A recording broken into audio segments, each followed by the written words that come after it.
सुप्रभात 8th class. बेटे व्याकरण का लेसन निकालेंगे। काल पाठ है आपका 16। यही आपका एक लेसन रहता है। अब इसे देखेंगे आप। क्रिया के जिस रूप से यह पता चले कि क्रिया किस समय हुई है उसे काल कहते हैं। नीचे लिखे वाक्यों को ध्यानपूर्वक पढ़िए और समझिए। मोनिका खाना खा रही है, मोनिका खाना खा चुकी है और मोनिका खाना खाएगी। इन वाक्यों में अभी खाना खाने की क्रिया चल रही है, पहले में दूसरे में खाना खाने की क्रिया हो चुकी है, जबकि तीसरे वाक्य में खाने की क्रिया अभी होने वाली है। इन वाक्यों में क्रिया के होने के समय का पता चल रहा है। इस प्रकार हम कह सकते हैं कि क्रिया का वह रूप जो उसके होने के समय का बोध कराता है वह काल कहलाता है। काल के 3 भेद होते हैं, ये देखेंगे। भूतकाल, वर्तमान काल, भविष्यत काल। अब भूतकाल बीते हुए समय में क्रिया के होने का बोध कराने वाला क्रिया रूप भूतकाल कहलाता है। जैसे मैंने खाना बना लिया था। भूतकाल के 6 भेद होते हैं। सामान्य भूत, आसन्न भूत, पूर्ण भूत, अपूर्ण भूत, संदिग्ध भूत, हेतु हेतु मद भूत। ये देखेंगे, हेतु हेतु मद भूत। अब सामान्य भूत क्रिया का वह रूप जिससे सामान्यतः किसी कार्य का बीते हुए समय में होना बताते हैं उसे सामान्य भूत कहते हैं। जैसे नवदीप विद्यालय गई।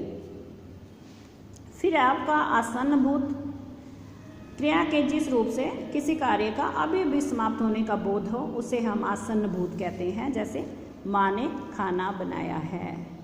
पूर्ण भूत क्रिया के जिस रूप से किसी कार्य का भूतकाल में बहुत पहले ही होने का बोध हो उसे पूर्ण भूत कहते हैं, यानी पूरी तरह से कार्य हो चुका है।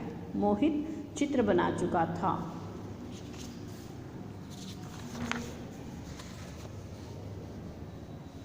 फिर है आपका अपूर्ण भूत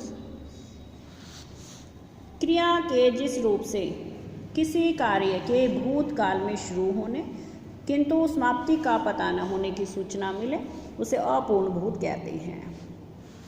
संदिग्ध भूत क्रिया के जिस रूप से किसी कार्य के भूतकाल में होने में संदेह हो उसे हम संदिग्ध भूत कहते हैं। जैसे उसे मेरी पुस्तक मिल गई होगी।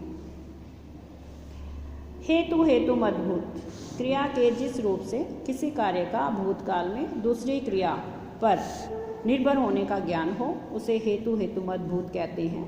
जैसे यदि लोग अनुशासन में रहते तो भ्रष्टाचार नहीं फैलता। फिर आपका वर्तमान काल क्रिया के जिस रूप से यह बोध हो कि कार्य चल रहा है और कार्य चल रहे समय में हो रहा है वह वर्तमान काल कहलाता है। जैसे रोहित पढ़ रहा है। वर्तमान काल के 3 भेद होते हैं। सामान्य वर्तमान, संदिग्ध वर्तमान, अपूर्ण वर्तमान। पहला आपका सामान्य वर्तमान, ये देखेंगे। क्रिया के जिस रूप से वर्तमान काल में किसी क्रिया के करने या होने का बोध हो उसे सामान्य वर्तमान कहते हैं। जैसे कविता गाना गाती है।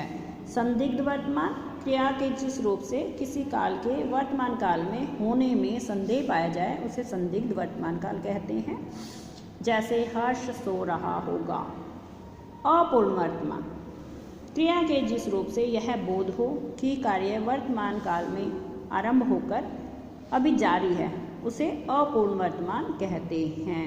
जैसे बकरी घास खा रही है। फिर आपका भविष्यत काल जब आने वाले समय में क्रिया के करने या होने का बोध हो उसे भविष्यत काल कहते हैं। जैसे हम कल हरिद्वार जाएंगे। अब भविष्यत काल के 2 भेद हैं। सामान्य भविष्य, फिर है संभाव्य भविष्य। सामान्य भविष्य ये देखेंगे। क्रिया के जिस रूप से यह बोध होता है कि क्रिया का व्यापार आने वाले समय में होगा उसे सामान्य भविष्य कहते हैं। जैसे सविता विद्यालय जाएगी।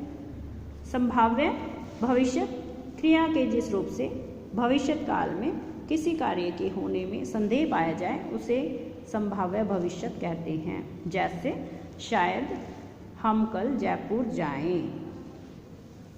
तो ये हो गए आपके काल। क्रिया का एक बार फिर से देखेंगे, ये आपका दिया है। क्रिया का वह रूप जो उसके होने के समय का बोध कराता है उसे काल कहते हैं। काल के 3 भेद होते हैं, भूतकाल, वर्तमान काल, भविष्यत काल। वर्तमान काल के 3 भेद, सामान्य वर्तमान, संदिग्ध वर्तमान तथा अपूर्ण वर्तमान। अब बच्चे इस लेसन को दोबारा से अच्छे से पढ़ेंगे और फिर आप इसका अभ्यास करेंगे।